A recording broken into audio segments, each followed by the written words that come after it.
작년에 그 우리나라에 출판돼서 큰 인기를 끌었던 책이 한 권 있습니다. 모건 하우절이라는 굉장히 유명한 작가가 쓴 책인데요. 제목은 뭐냐면 이 불변의 이 법칙이라는 책입니다.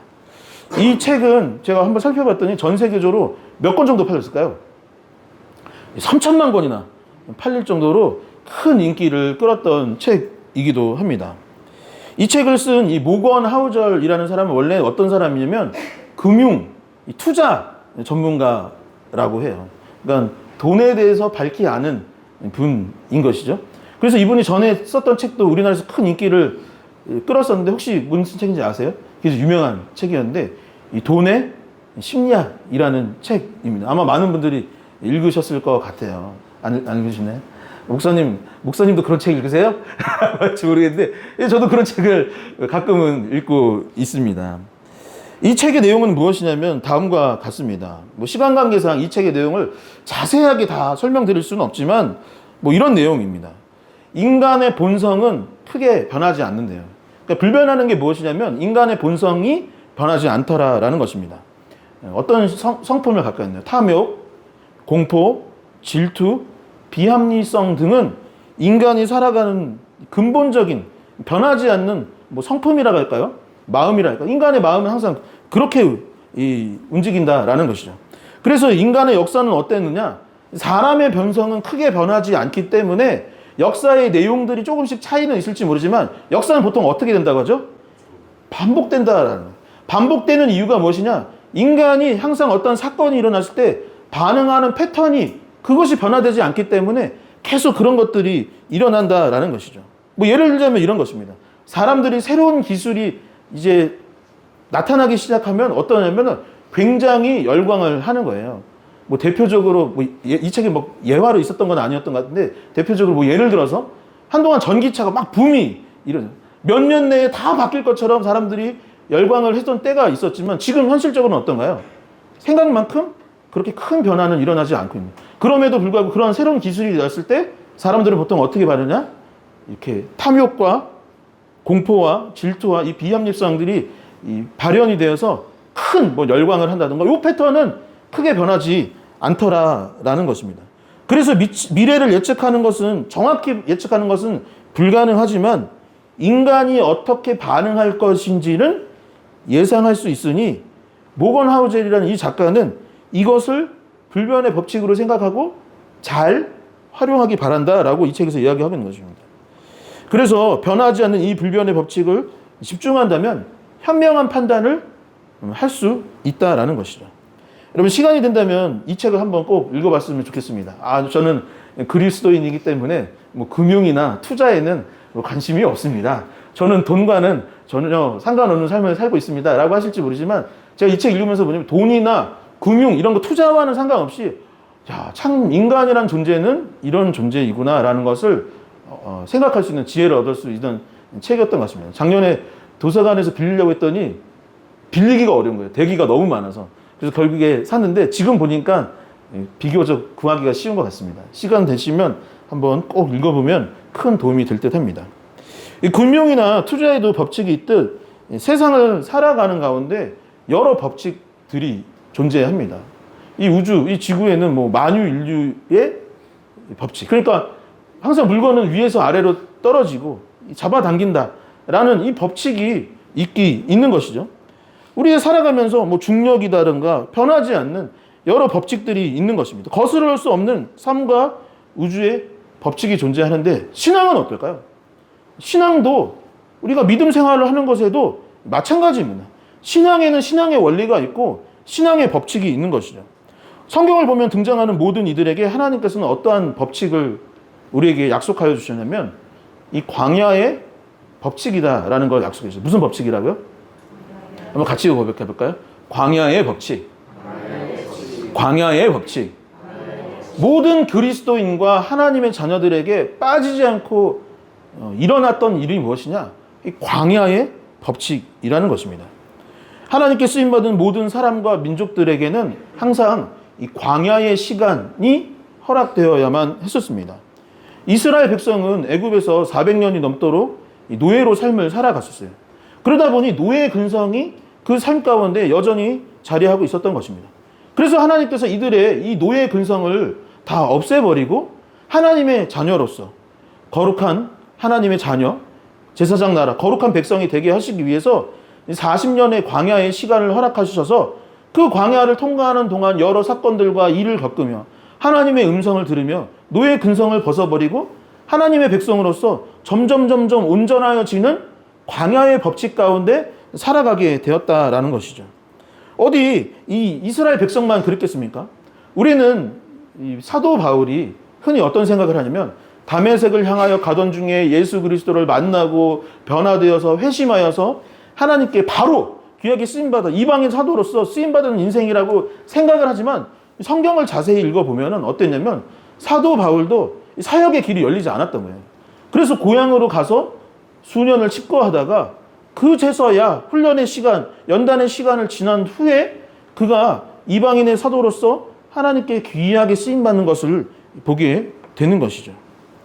여러분, 오늘은 기도에 관한 내용을 다룰 예정인데 기도는 어떨까요? 기도에는 법이 있을까요? 없을까요? 우리의 삶 가운데 광야의 법칙, 믿음 생활하면서 광야의 법칙이 존재하는 것처럼 기도도 그냥 무작정 하면 다 기도인 것이 아니라 기도에도 그 기도 나름의 법칙이 있다라는 것을 오늘 말씀은 이야기하고 있는 것이죠. 여러분, 우리 조상들은 새벽에 물을 떠서 달을 바라보면서 무언가 중얼거리기도 했다고 하더라고요.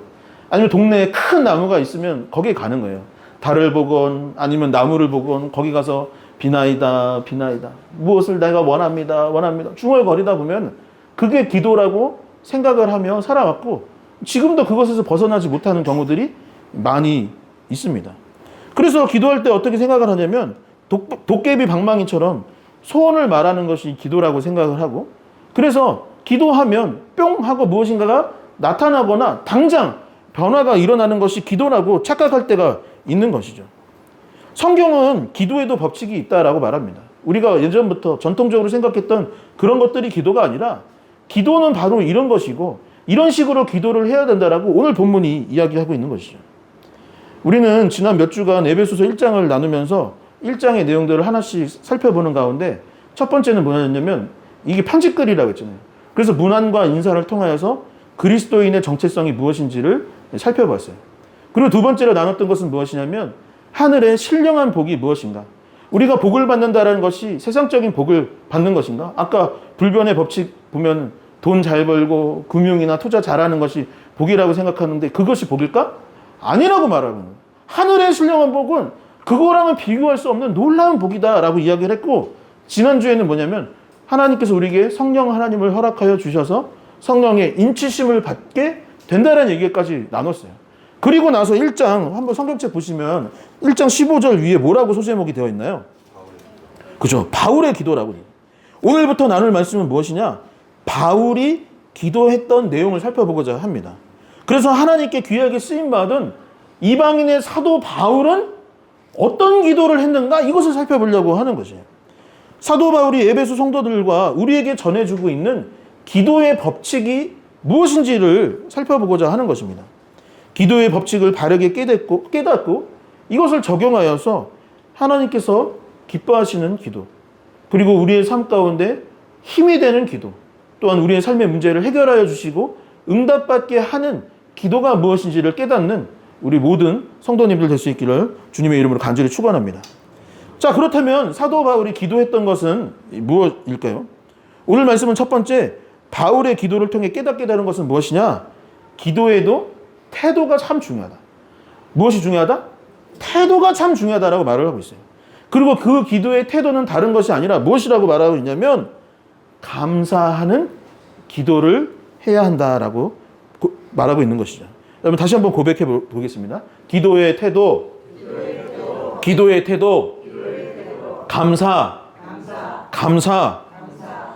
제가 어릴 적에 좋아했던 만화가 있었습니다. 한번 볼까요? 제가 뭘 좋아했을까요?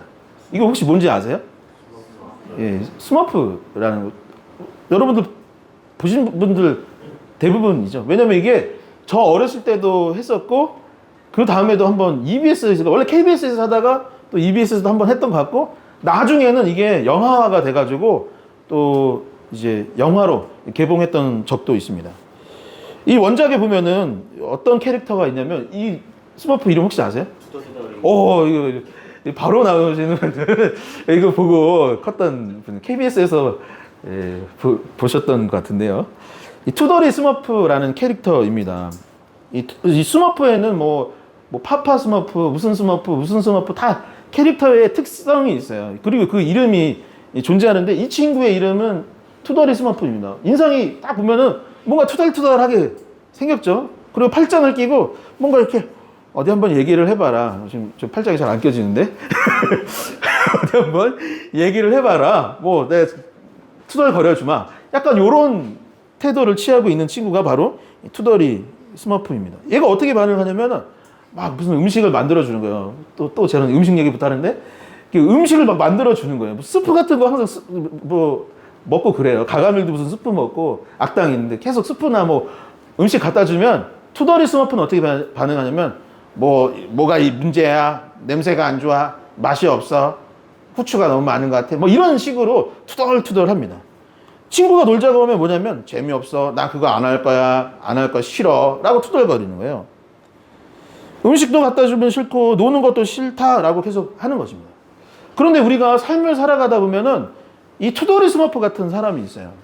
교회에 오면은 항상 뭐라 하냐면 감사하세요, 기뻐하세요, 즐거워하세요 라고 하는데 교회는 어떨까요? 교회에도 사실은 이 투더리 스머프가 꼭 뭐 몇 명은 있기 마련입니다. 제가 아는 전도사님이 계시는데 여러분 만화에서는 그냥 투덜투덜 하다가 이 애니메이션 그냥 이렇게 끝나요. 그런데 현실에서는 어떠냐? 제가 봤던 한 전도사님이 계속 투덜투덜 하는 것입니다. 현실에서는 어떻게 되느냐? 계속 이러는 거예요. 교회를 옮길 때마다 항상 똑같이 하는 얘기가 담임 목사님 별로래요. 담임 목사님 별로랍니다. 그래서 또 교회를 옮겼어요. 그러면 이젠 괜찮니? 그랬더니 또 얼마 지나면은 우리 목사님 별로야. 우리 목사님 뭐가 문제야? 설교가 별로야. 아니면 말투가 별로야. 향수가 별로야. 뭐 계속 투덜투덜 거리는 것입니다. 나중에는 뭐라고 했냐면 교회 음향이 안 좋다는 거예요. 교회 음향, 나 전도사라서 음향을 잘 해야 되는데 음향 시스템이 좋지 않기 때문에 한계가 있고 그래서 발전의 여지가 없기 때문에 할 필요도 없다. 그래서 투덜투덜 했던 거예요. 우리 교단이 문제고 한국교회는 미래가 없고 한국교회는 뭐가 문제고 계속 투덜투덜 했던 것입니다. 그런데 여러분 어떨까요? 담임 목사님이 별로라고 우리 교회 목사님이 별로라고 단정을 이미 져버린 거예요. 그러면 그분과 잘 지낼 여지가 있을까요? 없을까요? 없는 겁니다. 이미 투덜거리기 시작했기 때문에 그분이 잘 되기를 위해 우리 예를 들어서 목사님 뭐가 부족하면 기도를 하거나 뭐 협력하거나 도우면 되는데 투덜거리기 시작하니까 그분이랑 잘 지낼 여지가 없는 것입니다. 음향 장비가 있는 거예요. 악기가 있는 거예요. 근데 이것이 부정적으로 이미 생각을 해버리기 때문에 그 안에서 최대치를 뽑을 필요가 없는 겁니다. 그러니까 점점 개선이 없는 거예요. 삶의 모든 것들이 계속 그런 식으로 흘러갔던 것이죠. 교회가 마음에 안 드니 성도님들과 잘 지낼 필요가 없었던 것이고 그러다 보니 무엇이 있었냐면 예배를 잘 드리지 않기 시작했던 거예요. 기도를 열심히 하지 않기 시작했던 것입니다. 결국 어떻게 되었느냐? 목회를 안 하기 시작했던 것입니다. 그리고 나서 직장에 갔어요. 직장에 갔을 때는 어떻게 됐을까요? 직장에서도 생활하는 건 똑같습니다. 우리 사장님 뭐가 문제고 직장에 뭐가 문제고 하다 보니까 결국에는 그 직장도 또 옮기고 했던 것을 보게 되는 것이죠. 반면에 늘 감사하는 분이 계셨습니다. 제가 제일 존경하는 전도사님이셨고 나중에는 선배 목사님이 되셨는데 그분이 교회 아침에 오면 무엇이냐면 그분보다 후배들이 굉장히 많은 거예요. 그리고 다른 성도님들도 많이 있습니다. 근데 그 목사님이 교회 오면 뭘 하냐면 오자마자 청소도구를 꺼내요. 그리고 나서 동네나 교회 주변을 한 바퀴 돌면서 쓰레기를 막 청소를 합니다. 막 그것들을 주셨어요. 왜 그렇게 청소하세요? 라고 했더니 나는 이 교회 너무 좋아. 그래서 감사하는 거예요. 감사하기 때문에 동네 교회 물건 하나하나가 너무 좋은 것입니다. 누군가가 다른 부서에서 썼던 음향 장비를 그분한테 줬어요. 그래서 부서에서 쓰라고 했는데 저는 솔직히 친한 전도사님이기 때문에 무슨 마음이 들었냐면 좀 새 것 좀 사주지. 저기는 더 사랑하고 우리는 덜 사랑하나? 막 이런 마음이 들었는데 그분은 뭐냐면 그래도 불구하고 이런 쓰던 거지만 이런 좋은 장비를 줘서 나는 너무나도 감사하다라면서 그것을 닦고 조이고 기름치고 잘해서 또 좋은 소리를 만들어 나갔었던 것이 기억이 납니다. 그래서 그런 것들을 반복해서 하다 보니 주변의 성도님들도 그 목사님을 굉장히 좋아했어요. 굉장히 존경하기 시작했던 것입니다. 그 목사님이 사실은 장애를 안고 일평생 살았습니다. 어렸을 때 질병에 걸려서 장애를 안고 살았고, 어렸을 때는 그것이 원망스럽고 하나님께 막 따지기도 했대요. 그런데 나중에는 어떻게 생각을 했냐면 이 장애와 상처를 주심도 하나님의 은혜다. 이 장애가 있음으로 말미암아 아픈 사람들을 위로할 수 있고 그들을 위해서 기도할 수 있기 때문에 나는 도리어 더 감사하다라고 말하셨던 기억이 납니다. 여러분, 에베소서 1장 15절에서 16절의 말씀을 한번 같이 읽어보도록 하겠습니다. 함께 읽겠습니다. 이로 말미암아 주 예수 안에서 너희 믿음과 모든 성도들을 향한 내가 기도할 때에 기억하며 너희로 말미암아 감사하기를 주저하리라. 아멘. 여러분, 이 바울의 기도가 15절부터 23절까지 기록되어 있는데 15절과 16절에 반복되는 단어가 있어요. 뭐냐면은 말미암아라는 단어가 15절에도 있고 16절에도 있는 거예요. 이로 말미암아 너희로 말미암아라고 되어 있는 것입니다. 에베소서를 함께 나누며 계속해서 말씀드리지만 바울이 이 말씀을 기록했을 때에 처지와 장소는 어디였냐면 이 로마의 감옥에 갇혀 있었다라고 말씀을 드렸었어요. 그러니 누구보다도 감사하지 못하고 비방하고 투덜거릴 이유가 충분히 있었습니다. 바울이 감사하였던 가장 큰 이유는 사실은 무엇 때문이기도 하냐면 여기서 보면 말미암아라고 되어 있는데 에베소 교인들로 말미암아, 교회로 말미암아, 하나님으로 말미암아 나는 감사하다라고 지금 이야기하고 있는데, 여러분, 에베소 교회는 당시에 또 어떤 상황이냐? 바울은 지금 감옥에 있고 에베소 교회는 막 부흥을 하고 뭔가가 새로 생기고 외적으로 봤을 때 잘 되는 시기였냐? 그렇지 않았습니다. 초대교회는 다 힘들고 어려웠어요. 초대교회는 다 박해를 받고 있는 상황 가운데 있었던 것입니다. 에베소 교회 지역은 어땠다고 했습니다. 아데미 신전이 있기 때문에 신앙적으로 신앙생활하기 어려운 곳이에요. 그리고 로마의 박해가 있었고 내부에는 분열도 있었습니다. 거짓 교사들이 와서 잘못된 복음을 전하기도 하였고 그 안에 여러 문제들도 분명히 있었을 것이에요.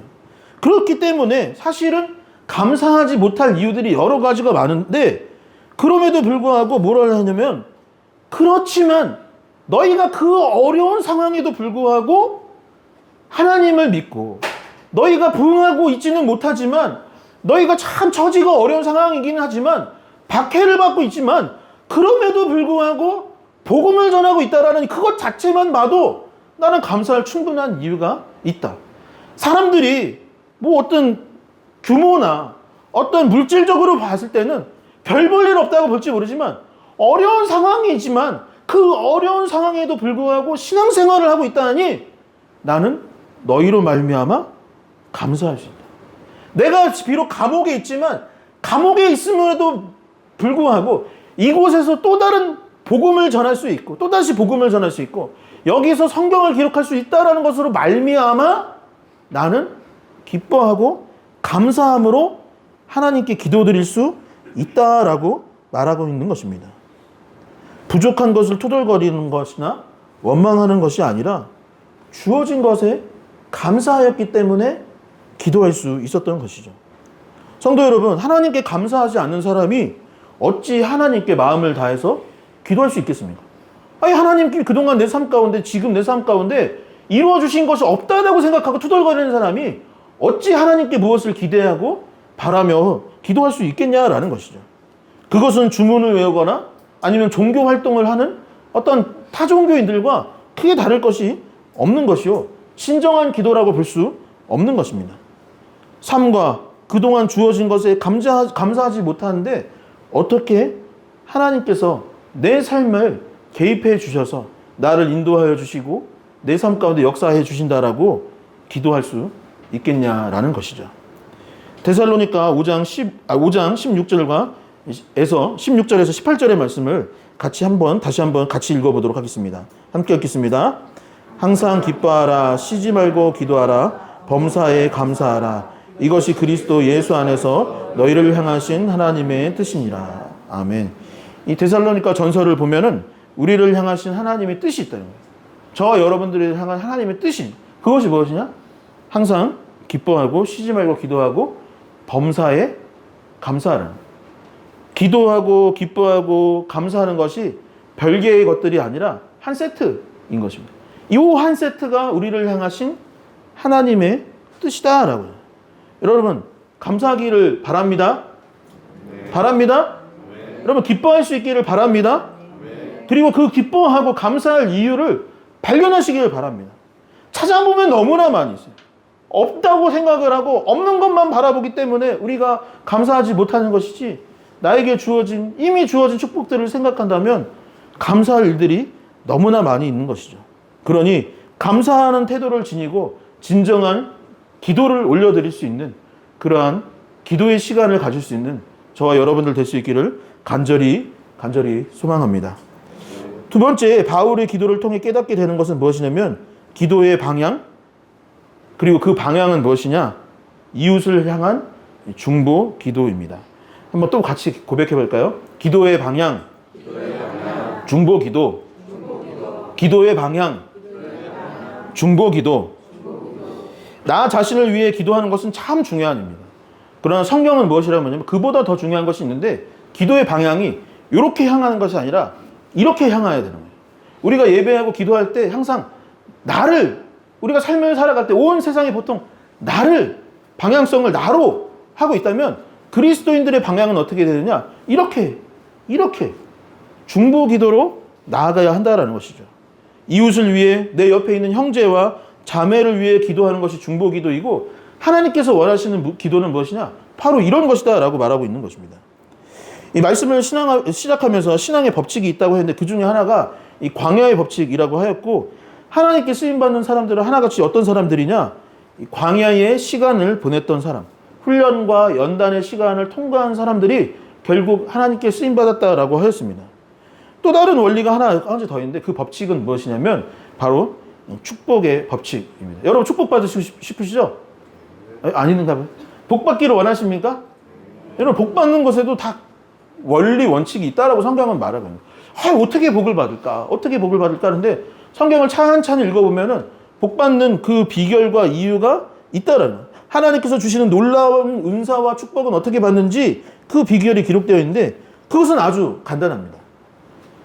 이 사람의 마음이란 아까 말했듯이 본질적으로 사람의 마음의 방향성은 항상 이렇게 내가 잘 되기를 바라고 내 것이 생기기를 원하고 내 무엇인가가 채워지고 싶은 것이 인간의 본성이지만, 하나님께 축복받는 사람들의 이 축복의 원칙은 아까 말했듯이 중보기도와 마찬가지로 다 이게 일맥상통하는 기도의 방향성이나 이 신앙의 방향성은 항상 어떻게 되냐면 반대로 향해 있는 거예요. 반대로.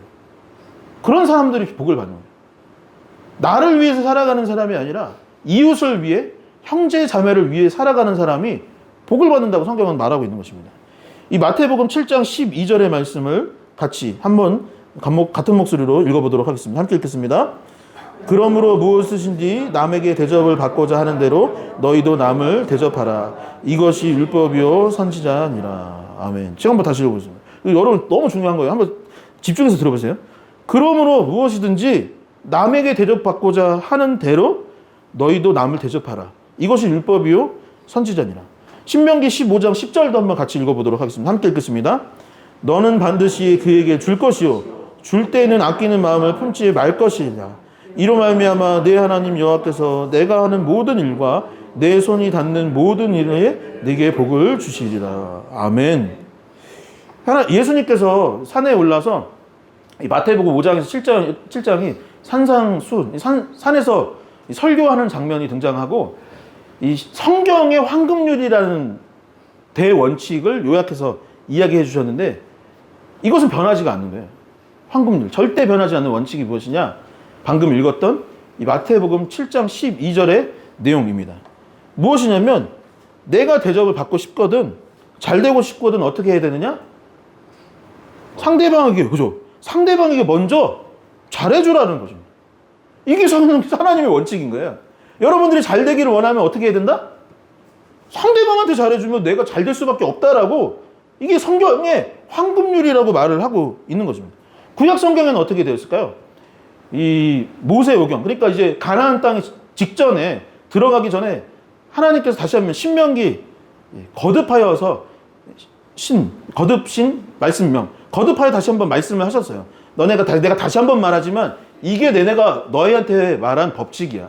이게 하나님의 백성으로서 살아가는 원칙이고 법칙이야 라고 하면서 신명기 말씀을 허락해 주셨는데, 뭐라고 하냐면 가나안 땅에 가면은 거기가 젖과 꿀이 흐르는 땅이고 축복받은 땅이기 때문에 많은 것들이 물질이 풍족할 거라고 생각을 했는데, 하나님이 뭐라고 했냐면 거기를 가도 힘들고 어렵고 가난한 사람들이 끊이지 않을까. 인류라는 것은 그래.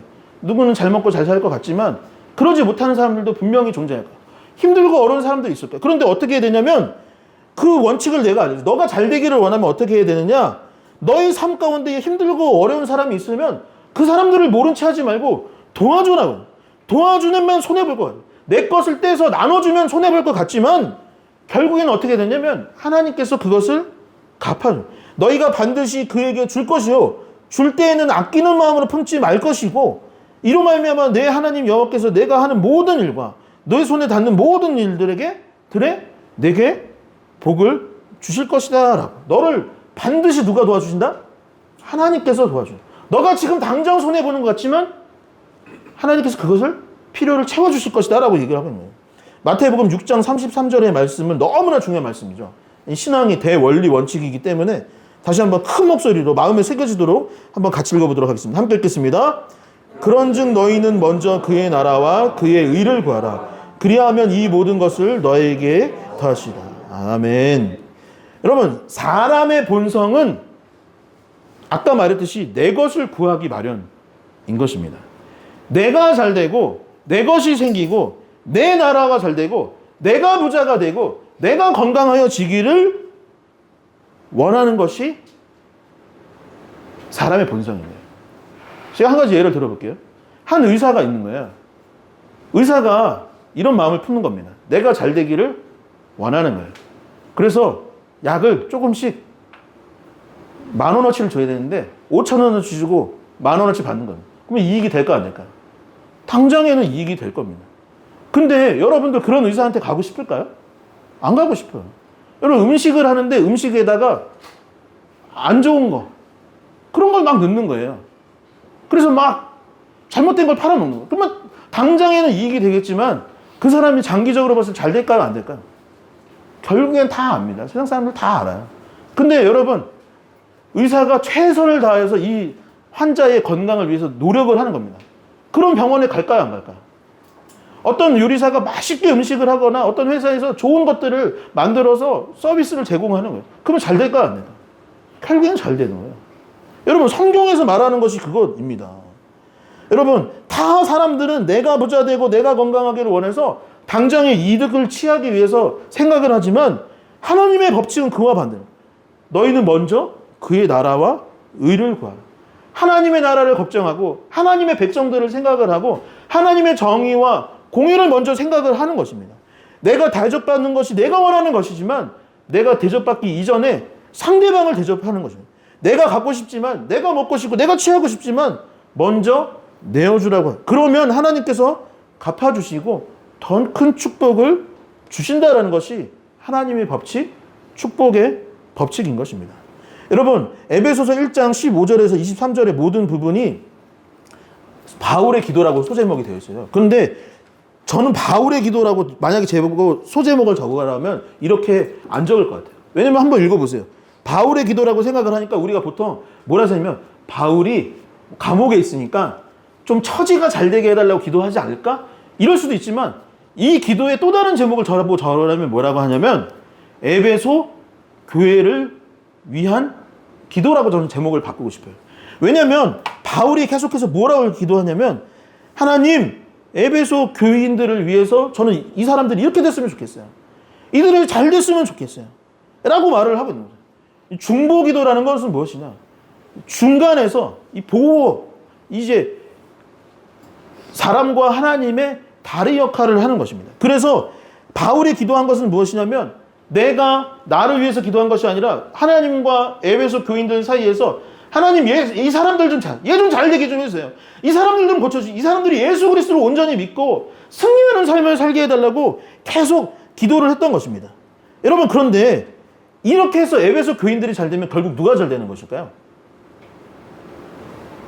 여러분, 제가 여러분들을 위해서 계속 기도를 하는 거예요. 기도하고 있을까 안 할까? 기도하고 있어요. 믿습니까? 여러분들을 위해서 기도해요.